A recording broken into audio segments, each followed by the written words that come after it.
జీవిత చరిత్ర అంటారండి. వెంకటేశ్వర స్వామి వారి జీవిత చరిత్ర దీన్ని ఎల్లవారి కథ అంటారమ్మా. ఈ కథే వెల్ల గ్రామంలో పుట్టబడి ఉన్నారు. వారు వర్ణానికి కాపులమ్మా. వారింటి పేరు సిక్కాల వారు.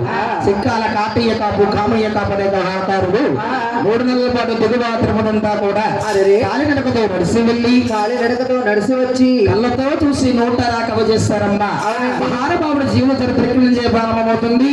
అందరూ కూడా ఒక్కసారి 2 చేతులు జోడించి గోవిందనామ స్మరించారు. ఏడుకొండలవాడ వెంకటరమణ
అంటే చంద్రాగిరి తాలూకా చిత్తూరు జిల్లా తిరుపతి కాపరాస్థలమట.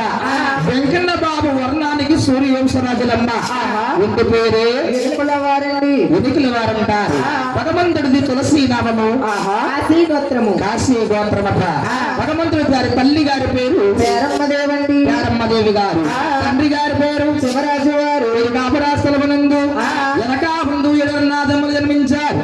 7 నాదములు కూడా ఏ దిశలో వెలిసబెట్టారు పాడాలండి. ఈ సభాపక్షులందరూ ఆలకించాలండి. అందంగా మాట్లాడుకోకుండా అందంగా ఆలకించడం తండ్రి 7 జన్మనామాలు కూడా ఆయించబడుతున్నాను.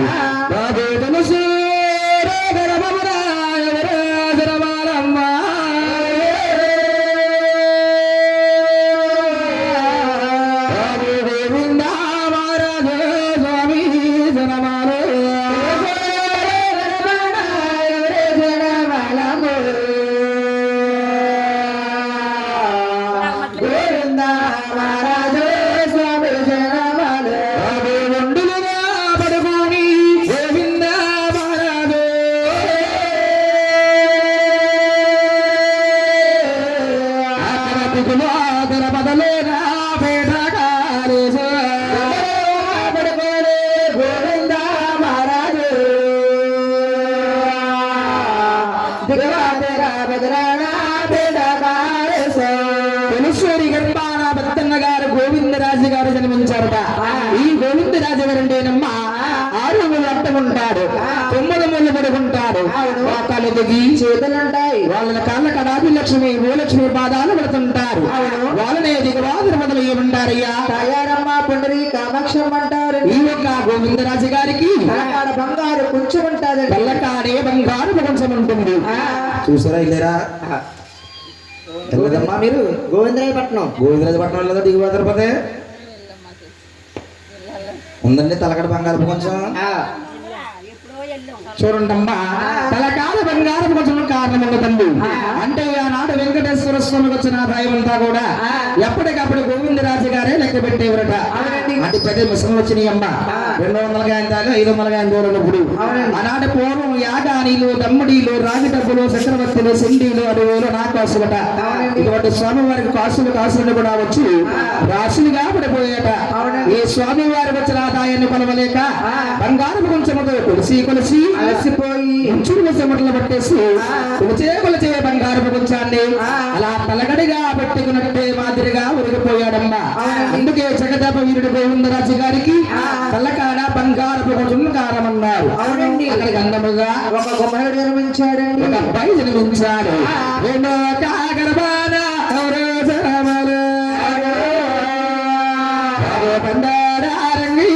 స్వామి జనమలు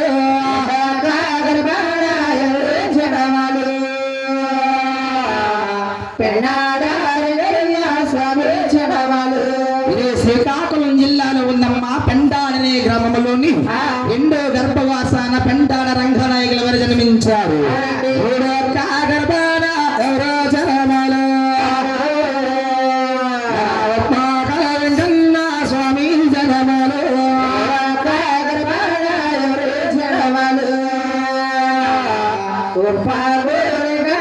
స్వామి చరణాలు ఇది విశాఖ జిల్లా తొనిగి అంటూ రోడ్డు నక్కపల్లి తాలూకా కొమరపల్లికి చెరువులో ఉందమ్మా. ఉప్పాకలనే గ్రామములో మూడోవాడు ఉప్పాకల వెంకన్న వారు జన్మించారు. అక్కడ అందముగా ముగ్గురు అబ్బాయిలు జన్మించారండి. ముగ్గురు అబ్బాయిలు జన్మించారు.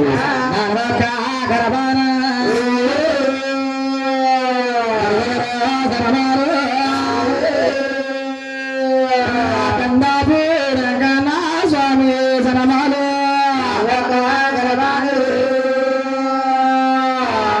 మరి ఎవరు జనమాలు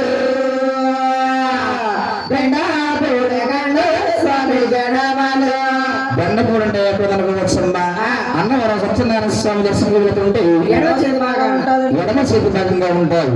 వస్తుంటే కుడి చేతి బాగానే ఉంటుంది. ఎత్తైన కొండల్లా వెలిసిపెట్టారు. వెంటపూడి సాధువు గారండి. ఈ బండపూడి స్వాదేవి గారికి ఎనమండుగురు భార్యలు ఉంటారండి. అయ్య బాబోయ్ అమ్మా గుండు. ఎనమండుగురు భార్యలా? అవునండి.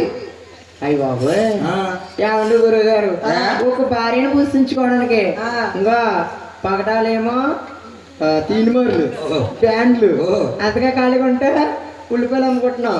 అంతగా ఖాళీగా ఉంటే సంబరాలు వస్తున్నాం. ఈ వ్యాపారం చేస్తున్నారు. ఎప్పుడు రూపాయలు లేదంటావు, ఇప్పుడు లేదు. హాస్పిటల్కి వెళ్ళదంటావు. చూడండమ్మా బండపూడి సాధువు గారికమ్మా యనమండుగురు భార్యలు ఉండడం వాస్తవం తల్లి.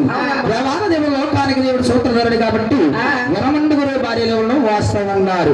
ఇటువంటి మహానుభావుడి సువర్ణ గంధేరు పువ్వులతో పూజలు ఎందుకుంటారట భగవంతుడు. అక్కడ అందముగా నలుగురు అబ్బాయిలు జన్మించారండి. నలుగురు అబ్బాయిలు పుట్టారట.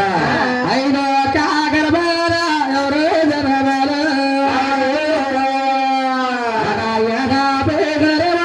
స్వామి జనబాల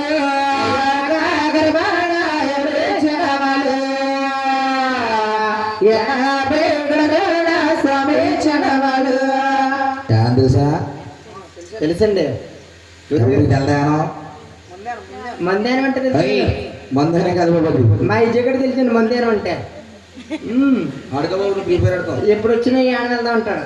చూడండమ్మా ద్రాక్షారానికి 18 కిలోమీటర్ల దిగువ భాగంలో ఉందమ్మా. దాన్ని ప్రాంచి ఏరమంటారు. అవునండి బాబు ఏరపక్కనంటే మీ అన్నయ్యేనా? మా ఏంటి మీ పొలం వాడి. ఆయనకి మీకు చిన్న తేడా ఉంది. ఆ తేడా కల్లా చెప్తే మీరు బాధపడరు కదా. బాధపడమండి. చెప్పమంటారా? చెప్పండి. లేవయ్యా నా సామి నీకు అసలు లేవు. పడకండు నీకు తల్లి బాలు లేవు, ప్రాణాలు లేవు.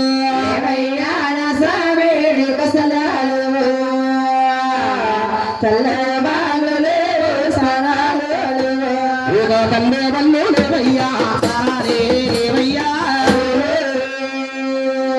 ఇదిగో ఒంటి సేరండాలే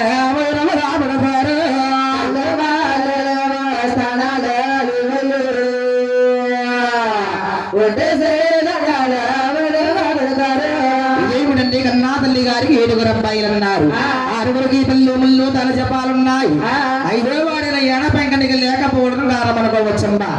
ఏనపెంకన్న పుట్టిన జాతక వల్ల ఉండే తల్లి కన్నా తల్లి గారు ఆలోచించారు. ముందు ముందు ఈ కలియుగం పుడుతుంది. కలియుగంలో ఈ మానవులు పుడతారు. పూజలు అంటారు, పురస్కారాలు అంటారు, తీర్థాలంటారు, యాత్రలు అంటారు. కలియుగంలో 7 కుమారులు కూడా దేవుళ్ళుగా గుర్తింపబడాలి. అలాగని కన్నా తల్లి గారు కార్తీక శుద్ధ ఏకాదశి నాడు ఒక గట్టి వేసుకుని కట్టిక ఉపవాసం పెట్టిందట. ఉప్మా పెట్టిందండి. ఇంత ఉప్మా పెట్టిందండి గురుగారు. ఉప్మా ఆకలేస్తుంది. ఉప్మా కాదు బాబు, కట్టిక ఉపవాసం పెట్టిందట. అటు ముగ్గురు కూర్చున్నారు, మధ్యలో కూర్చున్నారు వెంకటరమణ కన్నా తల్లి గారు. నోము నోస్తున్నారు. ప్రతి రోజు 7 గంటలకే ప్రసాదం పెట్టేదమ్మా. ఆ రోజు నోము నోస్తున్న కారణం చేత 1 గంట సేరమైపోయిందట. ఏనపెక్కన్నకి ఇటుకి కావాలట్టుకుంది. ఇటు కావాలి కాదు బాబు, ఆకలి బాధ పట్టేసుకుంది. కడుపుండా తినకపోతేనే దేవుడా, కడుపుండా భోజనం చేస్తే దేవుడు లేడా. ఉడదుడు కాపైకి లెగిసిపోయి తల్లిదండ్రుల రాజుని ఆలోచించకుండా వంటగదిలోకి వెళ్ళిపోయి ఒట్టు మీద ఉన్న ప్రసాదం తీసుకుని సృష్టిగా భోజనం చేశారట. కన్నా తల్లి గారు చూస్తున్నారు. ఓరి అనబెక్కన్నా నా గర్భవాసాన పుట్టి చూడండి అమ్మ, గడపగా అవతల అవతల పుడతారా ఏమండి నా గర్భవాసాన పుట్టి గర్భవాసం చెయ్యరా నేను నువ్వు చేస్తావు కాబట్టి నా కొలములో కానీ నా గోతులో గాని గోతులోనా మరి గోతులురా గోతులో కాదు బాబు, గోత్రం గోత్రంలో గాని తిరుద్రబాబు లబ్బమరపు తినేస్తున్నాం. చూడండమ్మా, నా గోత్రములో కానీ ఉన్న దగ్గర వాడు కాదు బాబు, అలాగని ప్రాంచీ దేశం పంపించిందమ్మా. అవునండి ఎవరికే మరకాలకండి మరకలంటే కొడతారు, వేటాడుకునే వారికి పంపించిందట. వీళ్ళని 4 జాతులుగా పిలుస్తారు. మరకళ్ళు అంటారు, వడ్డీలు అంటారు, పల్లీలు అంటారు, అగ్నికుల కుంత్రీలు అంటారు. ఇటువంటి వేటాడుకునే వారికి పంపించిందట. ఇస్తా కన్నా తల్లి గారు సామాగరం పెడుతున్నారు. ఓయి ఎడబెక్కన్నా ప్రతి ఒక్కరు కూడా వేటకి వెళ్లే ముందు పళ్ళు మల్లు దాన జపాలు లేకుండా పాసి ముఖముతో సరే కడుపు నిండా భోజనము చేసి బొంగాపు దాన వేసుకుని నీ గుడిమందున వెళతా నీ గుంటు శ్రీదండమే రెండు చేతులు జోడించబడితే మోక్షం లేదండి. యా బాబు, కన్నాతల్లి గారు పెట్టిన శాపనాకారం అండి. తల్లి శాపం అంటే బ్రహ్మశాపం లాంటిదమ్మా. గడప దాటకుండా తగులుతుందట. అటువంటి మహాతల్లి ఆనాడు స్థాపనాకారం పెట్టడం వల్ల ఏడ వెంకన్నకి తల్లి మల్లు దాన జాపాలు లేకుండా ఒంటి శ్రీదండమే వైనముగా ఏర్పడ్డాడు. అక్కడికి అందముగా 5 అబ్బాయిలు జన్మించారు. అరే ఎవరు జనమాలరా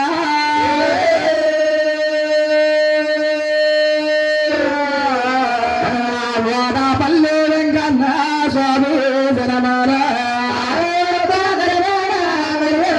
జనమాల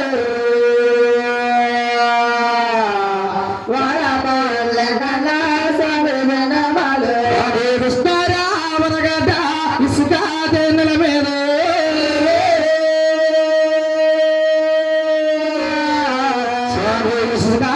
నెల మీద తానకమానీరు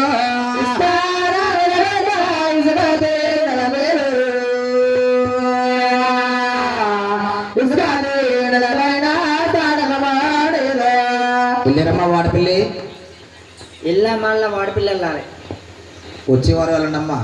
ఆధార్ కొట్టలే కదా, డబ్బులే తెలియదు. చూడండమ్మా, ఆహ్వాన వాడపిల్లంటే ఆత్రేయపురం మండలము రాలి రావులపాలెం ఓబలకి చెరువులో ఉంది. దాన్ని చిన్న వాడపిల్ల అంటారు. ఇప్పుడంటే దాన్ని మనం వాడపిల్ల అంటున్నాం. పూర్వం మన పెద్దల కాలంలో దాన్ని కృష్ణరావణ గడ్డ అనేవరట. అటువంటి మహానుభావుడు వాడపల్లి వెంకటేశ్వర స్వామి గోదావరిపట గుట్టుకొచ్చి ఇసుక నిలబడి ఆగిపోయారట. ఇదేమిటండి, భగవంతుడు గోదావరిలో కొట్టుకు రావడం అనుకోవచ్చు. ఆంధ్రాలో ఎన్నో విగ్రహ ప్రతిష్ఠలు ఉన్నాయి తండ్రి. ఎక్కడ చూసినా సరే రాతి విగ్రహాలు ఉన్నాయి, శిలా విగ్రహాలు ఉన్నాయి, సిమెంట్ విగ్రహాలు ఉన్నాయి. కానీ వాడపల్లిలో ఒక విగ్రహం మాత్రమే ఏటమ్మా చెప్పాలి.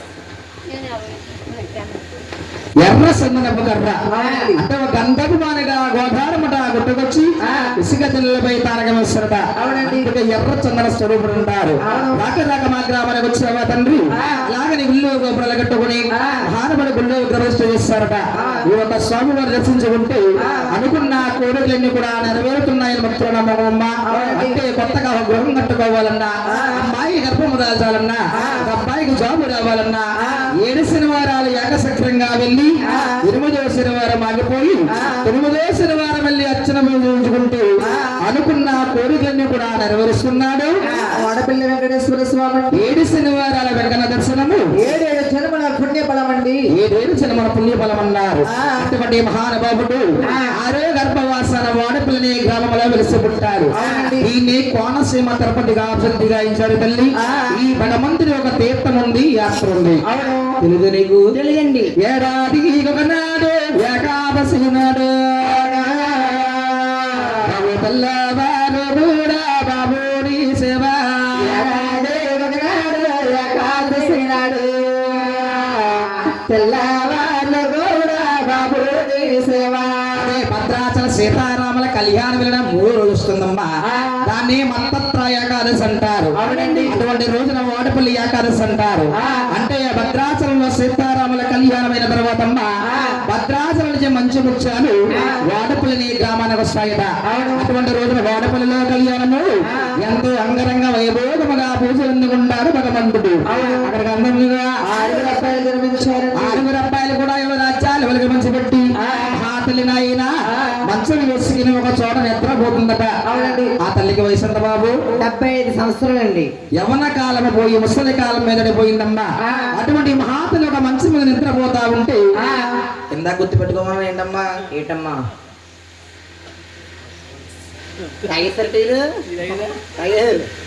ఏం గుర్తు పెట్టుకోమన్నారు? జ్యోతమ్మ. జ్యోతి. శ్రీనివాసుడు రాడిగా మారిపోయాడు. ఆ ఒక రాడు నుంచి ఒక జ్యోతి లెగిసి ఆకాశానికి భూదేవికి మంచులో ఉండిపోయిందన్నారు. ఆ జ్యోతి రూపంలో భగవంతుడు చూస్తాడు. అలాగే కలియుగంలో దేవుడిగా పుట్టాలంటే 6 నాగములకి 7వ వాడిగా జన్మించాలి. 7వ వాడిగా జన్మించాలంటే నిద్రపోతున్న పేరమ్మ గర్భములో నేను పొందుకోవాలి. అలాగని ఆ జ్యోతి రూపంలో నా భగవంతుడమ్మ పేరమ్మ గర్భాన పొందాడు. ఏ గర్భములు నా జ్యోతికి ముడి కాదు. ముందుగా కృతాయుగమైంది. త్రేతాయుగములో రాముడయ్యి ద్వాపరాయుగములో కృష్ణ పరమాత్ముడయ్యి ఈ కలియుగములో ఈ భూమాంధ్రాన్ని ఎంచుకుని కన్నా తల్లి పేరమ్మ దేవి గర్భవాసాలు ఒక 7వ వాడు 7 కుండలవ్వాడు. ఇలా పెరుగుతున్నాడు. ఒకటాయ రెండాయనమ్మ 7 సమాచారమ్మ 7 సమాచారమ్మ 3 నెలలమ్మ 5 సమాచారమ్మ 5 సమాచారమ్మ 5 నెలలమ్మ 7 సమాచారమ్మ 7 సమాచారమ్మ 7 నెలలమ్మ